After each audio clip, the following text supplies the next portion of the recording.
Hi, I'm Lisa Marie, and welcome to my channel, Living My Best Life. If you're new to my channel, it's great to meet you. And if you've been here before, welcome back. On this channel, we do DIYs, crafting, and discuss interesting topics. It's all about honoring God by living our best life. So let's get started right now.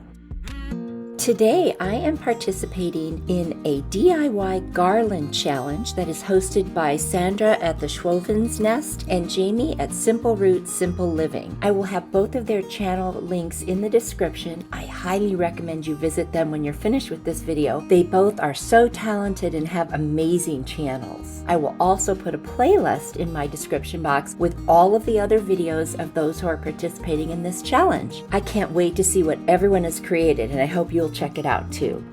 My first garland DIY is going to be in the theme of fall, and this will be my last DIY this year on fall because officially in the middle of this video we're moving on to Christmas. For this project I'm going to need several different sizes of the beads that I buy in a large quantity on Amazon. It's the best price I've found. I found these cute little ball shapes, the little cutouts at the Target One spot. I have some fall leaves from Dollar Tree and some jute twine. I prefer to put my beads on a skewer or a little stick to paint them. It just makes it a little bit easier to turn them around and your fingers don't get so much paint. And I'm using 3 different colors of paint here. They are the Waverly chalk paint colors Pumpkin, Hazelnut, and Celery. Once the paint dried, I strung them on my jute twine. To string them easier, I put a little teeny bit of painter's tape on the end to stop it from fraying. For the little cutouts from Target, I wrapped some jute around the stems on them to be able to attach them into the garland. I secured the jute with a little bit of hot glue so it wouldn't go anywhere. And they were only painted or had color on one side, but I decided to just go ahead and paint both sides using those colors that I already mentioned, along with a little bit of the antique wax by Waverly just to give it that extra oomph. And then I added in a bunch of shading and highlighting to give them more dimension. And you could do whatever you want. You could leave them just as they are, or you could do what I did and paint them. I also added in a little bit of the white wax from Waverly to add that highlight.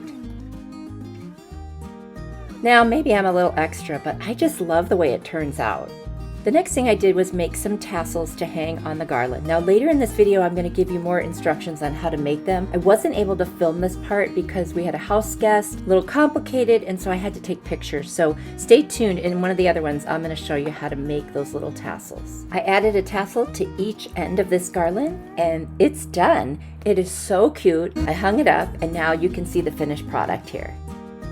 Seriously, to buy these garlands in the stores, they're so expensive and you can make them at home. They're so easy to do.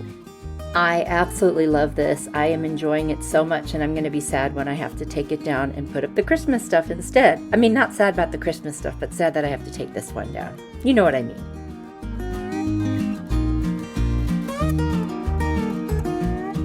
Okay friends, this is it. Garland DIY number 2. We're officially in Christmas! For this garland, we are going to need 3 different sizes of beads, a small, medium, and large, and you can pick whichever one of those you want. I have quite a few to choose from. I'm going to use my Arteza paint markers and a little bit of a paint sample that I got for $1 at Lowe's. They have those there and it's so much cheaper than buying the regular paint. Now I'm choosing which 3 sizes of beads that I want to use. And like I did before, I'm going to put my beads on these skewers and paint them while they're on there and then stick them into a piece of foam so they can dry. It's just so much easier to work with them and I don't get quite as messy.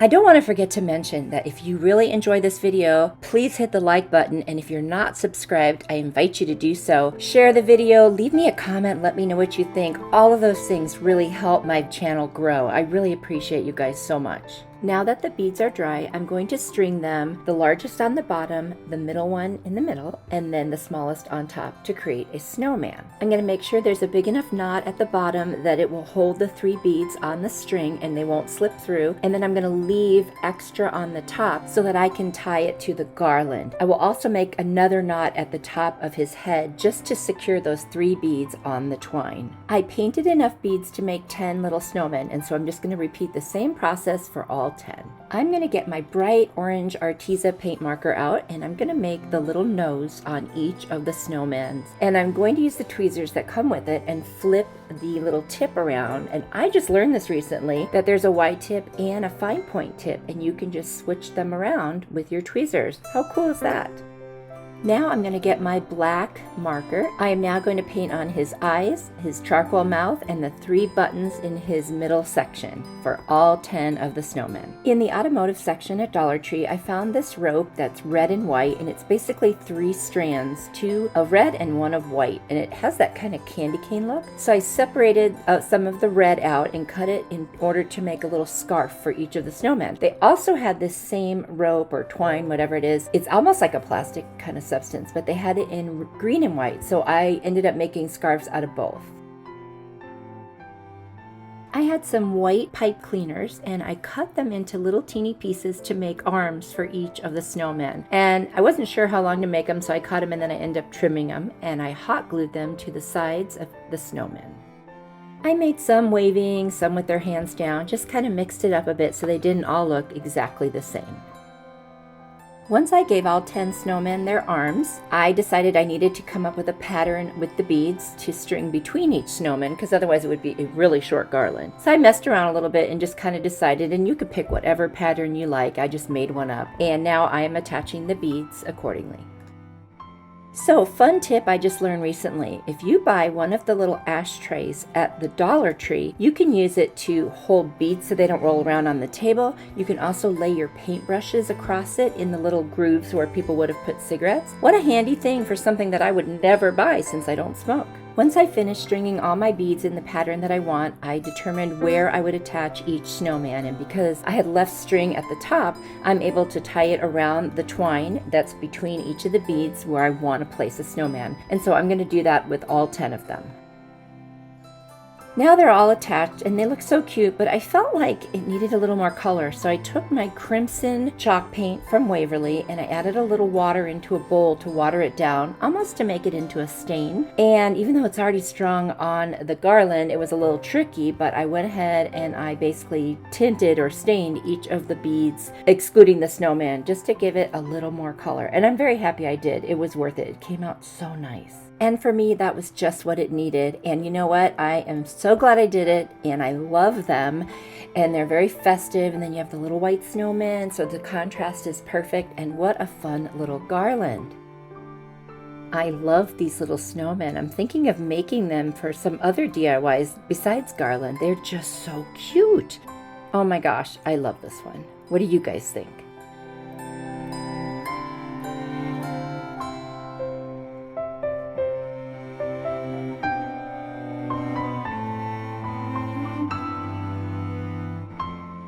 Now, the final one, Garland DIY number 3, is probably my favorite. It is so fun and cute. And so I picked out some beads, and they needed to be just a little bit bigger. And I'm going to make 10 of these little guys, and you're going to see what they are in just a second, but I am super excited about this one. I'm going to attach each bead onto a piece of the jute twine and make a knot at the bottom so that it will stay, and then I will also leave some more of the twine at the top to attach it to the garland. I got a few of the Dollar Tree scarves, and I picked some colors that kind of felt like the holidays, and then I have a little of my own fabric as well, and I cut out some squares, and I'm going to turn these into little like winter hats. I really wasn't sure how much to cut. I ended up cutting them down quite a bit smaller than this, but just to start I had to have something to work with that wasn't so large. And all I'm doing here is trying to figure out exactly how big to make it, so I sped this up for you. Once I decided how large the hat should be, or I should say how small the hat should be, I hot glued the pieces together. I did end up changing this later because it still didn't fit right, but it's just something you have to play with. Once all the little hats were made, I got a mop head that I purchased at Dollar Tree, and if you haven't guessed it yet, we're making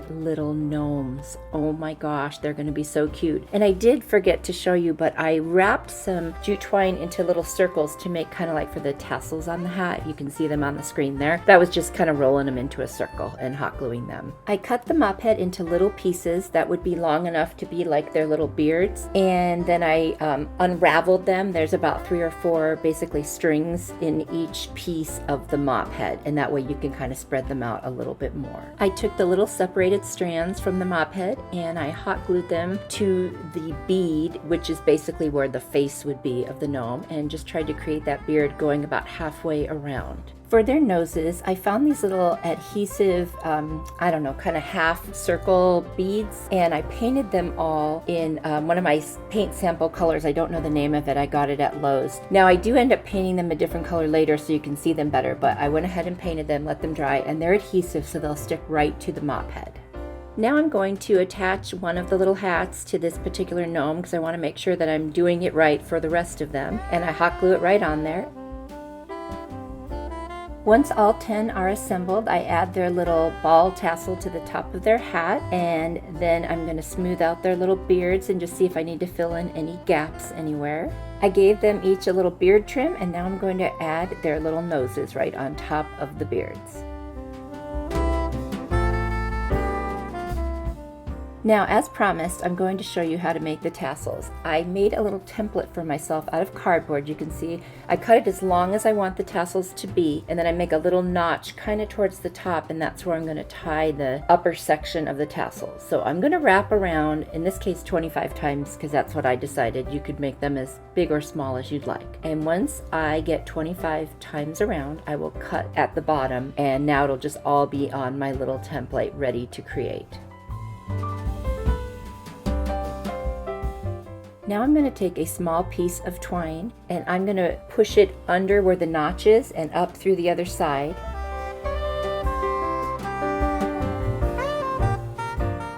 And then tie a knot. I'm going to take the scissors and cut where I just tied it, cut the string that's sticking straight up and the other one will lay down. Now I know there's another way to do this where you can hide that string, and I haven't learned it yet, but I'm going to. Now you just slide this whole thing off of the little template, the cardboard template, and you cut the very bottom, and now you have a tassel, and you can attach it at the top to something. I'm going to give the bottom a little trim just to make sure that all the pieces are the same size. I'm also going to wrap some string around that little middle area just to make it look a little bit fuller. I realized that I hadn't folded over the little top of the gnome's hat, so I go back and I take care of that and I hot glue it down. Now it's time to determine how I'm going to string my garland, and I do add some beads to create a little pattern like I did before, but a different pattern this time. And then I'm going to figure out where I'm going to put my gnomes and where I'm going to put the tassels. Now this is a very individual thing, so the way I am doing it may not be the way you would want to do it, so you can kind of create your own pattern. Now that my beads are strung and my little gnomes and tassels are hung from the garland, I'm going to lay it out and see if I need to adjust anything to make sure their little faces are pointing forward, and I'm going to use a little dab of hot glue here and there to make sure that stays that way. I don't want the back of them showing, I just want the front showing. I didn't end up using all of the tassels that I made, but that's not a problem because I have another project coming up that I was already going to need tassels for, so now I'm partway done with that one. I wanted to make sure that my gnomes were a little bit more festive, and so I just had to add another thing, of course. So I found this pick from the Dollar Tree, and it had a little bit of shimmer on the greenery, so I cut little teeny pieces, and then I took an individual berry from each one of that little pick, and I added it to that little twine little ball that I made for the end of their hats, and that just really gave it that extra little Christmassy festive touch. And remember, I mentioned that I painted their noses again, and this time I used the metallic silver. I thought that would be super cute and they would pop a little bit. I really wished I had used bigger noses, but these will work for now. I could not be happier with how they turned out. They are adorable, and I have not seen a little gnome garland yet, but maybe they're out there somewhere. But I really love making this. So let me know in the comments which one was your favorite. I think the gnome one is my favorite, but the snow, well, I like them all. Gosh, it's too hard to decide. Anyway, hey, did you guys know I'm on social media? I'm on Instagram and Facebook, the same name, Living My Best Life with Lisa Marie. I really hope you'll follow me there. I do sneak peeks and it'll be a lot of fun. Don't forget to visit the SCHWOWIN'S Nest and Simple Roots Simple Living. The links are in the description, and watch that playlist. Thanks again for watching. Have a wonderful day. God bless you.